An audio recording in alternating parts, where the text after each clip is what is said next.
Bendiciones. Vamos a leer en el Salmo 96, 13. Dice la palabra del Señor así: delante de Jehová que vino, porque vino a juzgar la tierra, juzgará al mundo con justicia y a los pueblos con su verdad. Damos gracias a Dios por su santa palabra y esperamos con su ayuda poder exponerla de la mejor manera. Y quiero hablar sobre el tema venida, justicia y verdad. ¿Quién no ha escuchado de Dios? ¿Quién ignora sus maravillas? De diferente forma y de acuerdo a cada cultura le han alabado, temido y despreciado, pero nadie puede quedar quieto y lejano de su existencia, aun cuando dice el necio en su corazón: no hay Dios. Salmos 14:1. Ahora bien, por todo esto dicho, hay una verdad que predomina, y esta es su palabra, y ella tiene un cumplimiento seguro y exacto. Cuando llegó el cumplimiento de los tiempos, Dios envió a su Hijo en semejanza de carne. Gálatas 4:4. Ahí corroboramos que esa palabra tiene un cumplimiento seguro y exacto. Fue en el cumplimiento de los tiempos, en el momento oportuno, en el momento de Dios. Sabemos de su venida y cumplimiento y su propósito, el cual era salvar, ser el Salvador, un propósito de redención, de sustituto por el pecado del hombre, y que él sería el Salvador de su pueblo, según Lucas capítulo 2, verso 11. Mas también está escrito que él vendrá de nuevo a la tierra, pero sin relación con lo primero. Y de esto quiero hablar. Recordemos solamente para tener una perspectiva diferente. Él vino en su primera ocasión como un niño que nacía, como un Dios hecho carne, como un Dios hecho hombre, en la semejanza de un niño, dejando su grandeza, su deidad, para convertirse en un mortal más que tendría que morir. De ahí que era poco menor que los ángeles, porque tendría que morir. Pero venía con la intención de ser maltratado, escupido, agobiado, latigado, despreciado, tenido en poco. Y la palabra de Dios dice que él venía con la intención de ser el sustituto y cargar sobre él el pecado de toda la humanidad. Mas también tenemos que entender que ese cumplimiento ya se dio y ya terminó, pero que su próxima venida no tendrá relación alguna con esa primera, pues cuando venga, vendrá con poderío, con señorío, con autoridad, y vendrá con un propósito diferente, y de eso vamos a hablar en esta ocasión. ¿Y cómo será su segunda venida? ¿Cuándo y para qué? ¿Cómo será? Primer encabezado. ¿Cómo será? Terrible. Será terrible, porque será una venida que todos aquellos que estén fuera de sus caminos, de sus verdades, de sus mandamientos, de sus propósitos, le temerán. Tanto así que la Escritura relata que aún oirán de su presencia la muerte y el Hades, y los hombres aterrorizados gritarán a las rocas y a los montes y a las peñas, a los collados: caednos encima, para ser librados de la ira de ese que vendrá. Por eso será terrible para todo aquel que le ha despreciado, será terrible para todo aquel que ha creído en su capacidad de escape en su capacidad intelectual, académica, religiosa, social, de buenas obras, de filántropo, será terrible para ese tipo de personas. Eso dice el 96.1, la parte A del 96.13, perdón, delante de Jehová que vino. Aquí está haciendo referencia a ese momento oportuno de la nota que se está hablando, pero sabemos que está hablando acá en un contexto de profecía, está hablando del juicio universal de Dios. Ok, sí, ahora Él vendrá, dice, ¿cómo será? Será terrible. ¿Cuándo será? Será pronto, tan pronto que nosotros no sabemos cuándo. Hay señales, sí hay señales, pero es tan pronto que nadie puede, ni nadie, inclusive, tiene la fecha. Y como dijo Jesús, ni el Hijo de Dios en aquel momento que estaba en la tierra, ni aún Él sabía, solo su Padre que estaba en los cielos. Pero es pronta, porque desde que Él se fue y comenzaron aquellos postreros días, ya han pasado 2000 años prácticamente, o poco más de 2000 años por allí, entre las pequeñas diferencias que hay entre el calendario judío y el calendario nuestro. Así que es pronto, más pronto de lo que esperamos. Y dice, ¿cuándo? Pronto. ¿Y para qué? ¿Cuál será el propósito de Él? Muy sencillo. Su propósito ahora es un propósito de juzgar. Vendrá como juez. Sí, en esta ocasión no será un niño naciendo, sino un juez viniendo a ejecutar juicio. Juicio. Cuán duro y triste será el esperar a Dios como mi juez. Cuán duro y triste será esperar a mi Dios como mi juez. Sí, pero tú me podrás decir, si eres un creyente que conoce la Escritura y que tienes tiempo de estar con el Señor, me dirás, pero todos nosotros también le tendremos como juez. ¿No dice así la Escritura? ¿No dice que todos compareceremos ante el tribunal de Cristo? Sí, pero es diferente. Nosotros le tendremos como nuestro juez, pero para recompensas, para ser premiados y galardonados de acuerdo a lo que hayamos hecho en nuestra vida, sea bueno o sea malo, pero sin relación a una condenación eterna, sino más bien al bema de Dios, donde se entregan los galardones, donde se entregan los premios. Pero para el mundo, como juez,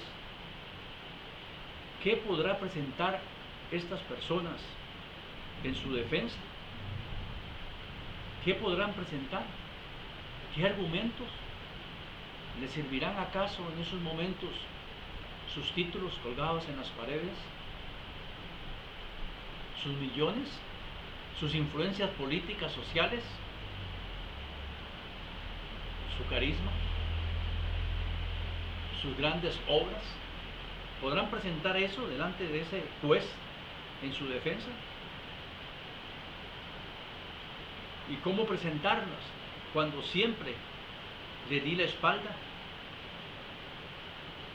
¿Cómo presentarla cuando recuerdo que siempre yo le di la espalda? Esa persona que va a presentar eso no tiene cómo, porque siempre anduvo escapando de Dios, huyendo de Dios, burlándose de Dios. Estas mismas personas se preguntarán, ¿quién cargará mi culpa? ¿O acaso algún acto de bondad o un gesto de misericordia me aliviará mi castigo? Tristemente, no.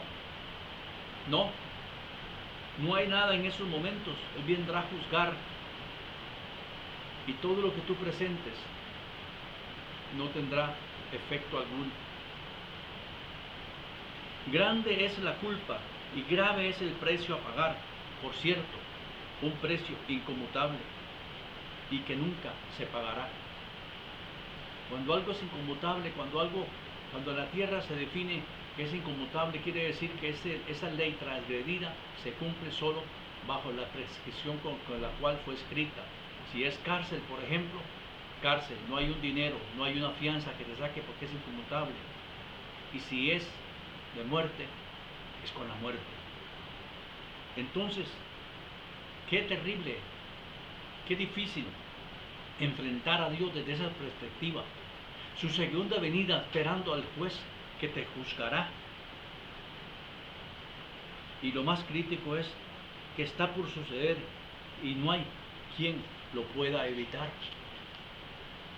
¿Querría el ser humano escapar de ello? ¿Querría el ser humano que ha vivido a su antojo, que ha hecho lo que le ha placido, que ha vivido perdidamente, mofándose de la fe, de Dios, del Evangelio, de sus siervos, de sus profetas, de sus leyes? Pero enfrentará un día a ese del cual él, aunque sabía que existía, se negaba a creerlo para vivir de su forma antojadiza y de forma placentera, siendo él su propio Dios, siendo él quien determinaba o determina sus códigos y leyes morales a seguir. Pero no, se acabó toda esa ilusión creada en su mente, toda esa, vamos a decirlo así, toda esa basura que tenía en su mente, que él creía que eran argumentos fuertes, poderosos y suficientes para enfrentar un día a Dios. No, es terrible porque vendrá a juzgar. ¿Y cómo juzgará? Juzgará con justicia. Su justicia será para el mundo. Su justicia será para el mundo. Juzgará con justicia. ¿Para quién será el ser juzgado con la justicia de Dios? Para todo el inconverso y para todos aquellos que desafiaron a Dios abiertamente. Eso está en el verso 13b. Porque vino para juzgar al mundo con justicia. Vino a juzgar la tierra, pues la juzgará al mundo con justicia. Y quizás quieras ampararte en algunas cosas que funcionan acá en la tierra hoy en día, cuando transgrede la ley. Y quizás dirás, en su justicia, ah caramba, eso es bueno, tengo esperanza.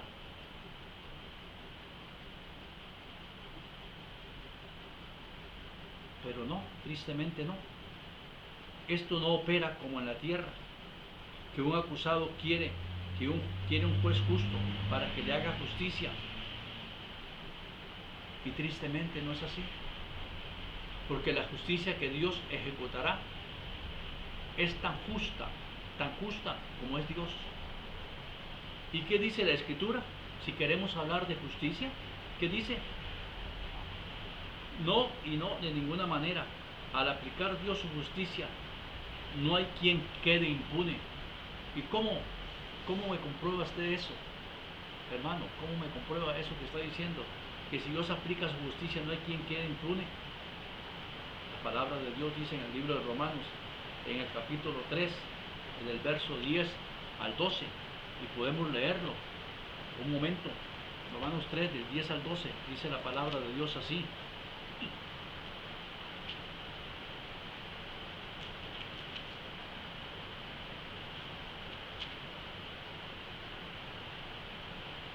Como está escrito, no hay justo ni aun uno, no hay quien entienda, no hay quien busque a Dios. Todos se desviaron a una, se hicieron inútiles, no hay quien haga lo bueno, no hay ni siquiera uno. Es el veredicto de Dios estipulado en su palabra, ratificado y sellado con el poder del Espíritu Santo. ¿Qué dice? Que Él buscó y no halló ni uno tan siquiera justo. Nadie que buscara a Dios, que todos se desviaron y se hicieron inútiles y no había bueno ni siquiera uno. ¿Quieres justicia de Dios? ¿Quieres justicia? ¿Quieres un juez justo? ¿Qué obtendrás si quieres un juez justo? Obtendrás justo lo que mereces. Aquí no te va a salvar una contravención a la ley, un pequeño portillo. un abogado astuto, un fiscal corrupto, unos testigos falsos. No, no, porque el que juzga te conoce desde antes de que vinieras a este mundo y desde antes de llegar a su presencia. Te ha conocido de siempre, pues Él te creó y te formó. Por tanto, no hay escape, no hay escapatoria. El juicio será justo, totalmente, pero el veredicto será contundente. ¿Cuál será el veredicto? Será de culpabilidad. Eres culpable. ¿Quién? Ahora el punto 3. ¿Quién lo ejecutará? Dice la palabra de Dios que lo ejecutará la verdad. Recuerda que estamos hablando de su venida, de su justicia y de verdad. ¿Quién es la verdad? ¿Quién? ¿Quién dijo yo soy el camino, la verdad y la vida? Jesús, ¿verdad? Juan 14:6. Jesús, la verdad. Ese es el punto C de 96:13. A, C. Todos aquellos pueblos, ciudades e individuos que han escuchado el Evangelio y lo han rechazado y se han burlado de Dios y de sus siervos, serán acusados de un pecado irremediable. De un pecado irremediable. Rehusar a creer al Hijo de Dios. Juan 3:18 y 19. Todos nos gusta el capítulo Juan 3:16, a todos nos encanta, pero si pasa 2 versos más ya no gusta tanto, y si nos vamos al 3:36 menos, pero vamos a leer Juan 3, el verso 18. Dice la palabra de Dios así: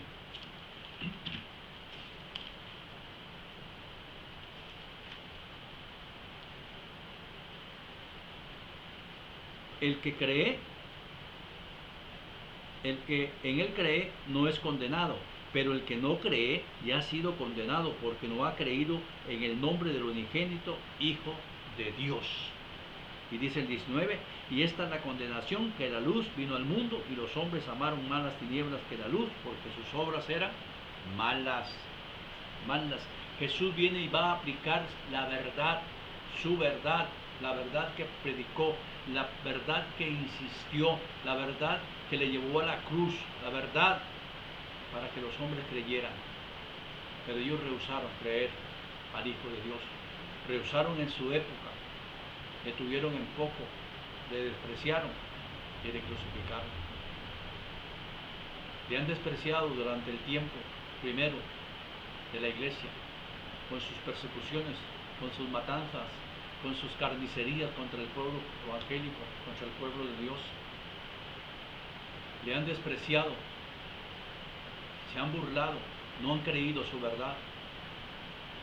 Hoy en día están muriendo muchos y de formas muy terribles y muy dolorosas por ser simplemente defensores, exportadores y expositores de la palabra de Dios, y están muriendo cruelmente y siguen rechazando esa verdad. Que dice el verso: el que no cree ya es condenado porque no ha creído en el nombre del unigénito Hijo de Dios. Que te conozcan a ti y al Padre, al Hijo que Dios envió, que te conozcan a ti, el único Dios verdadero, y a Jesucristo a quien tú enviaste. Lo ratifica como Dios, y es la verdad que seguimos rechazando, que el mundo sigue negándose, que el mundo sigue rehusando aceptar. Y tal vez tú te preguntes, ¿por qué? ¿Por qué el mundo le cuesta tanto recibir la verdad de Dios? ¿Por qué el mundo sí acepta a los filántropos, a las personas de bien, que iban por el mundo y que sacrificaron todo, como Teresa de Calcuta, como personas pías que han existido todo el tiempo? ¿Por qué ellos sí los aceptan, les aplauden, los premian? ¿Y por qué a Jesús no? ¿Qué sucede? Muy sencillo. Estas personas ofrecían misericordia limitada, amor limitado, sacrificio limitado. ¿Por qué? Porque eran finitos, iban a acabar, porque eran pecadores, aunque fueran excelentes personas, aunque murieran por una causa justa, eran pecadores. Entonces no podían ellos confrontar el pecado como Jesús lo confrontó. Es porque Jesús podía decir: el que esté sin pecado, que tire la primera piedra. Es porque Jesús puede confrontar al mundo y decirle: esto, esto y esto tú has hecho. Y aunque esté oculto para los hombres, para tu familia, para tu esposa, para tu esposo, está abierto ante mis ojos. Es un edicto publicado en el cielo, que todos lo saben. Entonces esa verdad no conviene aceptarla, porque si acepto esa verdad, tendré que vivir con normas diferentes, tendré que vivir bajo estándares diferentes, porque tendré entonces que retener mi pie en algunas ocasiones, retener mi mano en otras ocasiones, cerrar mi boca, callarme, humillarme en algunas ocasiones, pedir perdón, qué terrible, pedir perdón. No, por eso es que no aceptan la verdad de Cristo, porque la verdad de Cristo es una verdad radical. Y por supuesto, el hombre de hoy en día, viciado a hacer lo que quiere, no quiere de ninguna manera aceptar a ese Cristo. Entonces, quiera o no quiera, va a tener que enfrentar a Dios como su juez. Duele en el corazón pensar que son tantas y tantos billones de personas, no millones, billones de personas que se van a perder, que van a recibir un castigo justo, con justicia plena, y van a estar por toda una eternidad tratando de pagar algo que no tendrá pago, algo que es irremediable, inconmutable, como dije antes. Duele en el corazón. Hay tantas personas, amistades nuestras, vecinos, personas de bien aquí en la tierra, personas que usted lo admira y usted puede apreciar en ellos honestidad, puede apreciar en ellos bondad, inclusive algo de amor, pero que a la luz de Cristo están separados de Él. Y están separados porque el mensaje del Evangelio, las buenas nuevas de salvación están abiertas y están delante de sus ojos, pero no quieren recibirlo. Por eso yo te digo a ti en esta hora que me estás escuchando, aún es tiempo, pues mientras haya vida, hay esperanza. Cristo aún no ha regresado, ciertamente está viniendo, pero aún no ha regresado. Ponte a cuentas con tu Dios, ponte a cuentas con Jesús y deja que Él sea tu abogado, que te defienda, que en aquel día cuando se presenten los cargos de culpabilidad que nadie podrá negar, aparezca el abogado y diga: sí, Padre, pero yo pagué por él, yo pagué por ella. Deja que Él sea tu abogado. No permitas que Él sea tu juez para condenación. Estás a tiempo aún. Ese es el día oportuno. Este es el día de salvación, como dice la palabra. Si oyeres hoy su voz, no endurezcáis vuestros corazones. Es tiempo oportuno. Mi llamado es con todo amor. Ponte a cuenta con tu Dios. Ponte a cuenta con tu Dios. Y para ti, hermano, para ti, si estás caminando una vida mediocre espiritualmente, una vida floja, una vida ociosa, una vida, como que diría alguien, nada más sosteniendo, es tiempo de despertar, es tiempo de levantar el sitio de tu tienda y expandir las estacas, es tiempo de tomar las armas de guerra y pelear la buena batalla de la fe, es tiempo de consagrar tu vida a Dios, es tiempo de ganar almas para Cristo, de traer esos que se han apartado a los pies de Cristo, de clamar delante de su presencia, de orar, de hacerle la guerra al mal, porque queremos y estamos esperanzados en que Cristo viene pronto y vendrá, sí, vendrá para juzgar con justicia y verdad. Y hay de aquellos que no están a cuentas con Dios. Bendiciones.